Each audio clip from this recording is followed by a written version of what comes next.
Everyone, today we'll talk about how to fix or how to solve the problem of a link to Windows. We go to settings.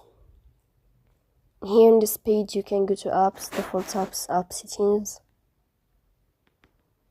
On above you can search about link to Windows and you can click. Here in this page of app info you can click on first stop and you can click OK.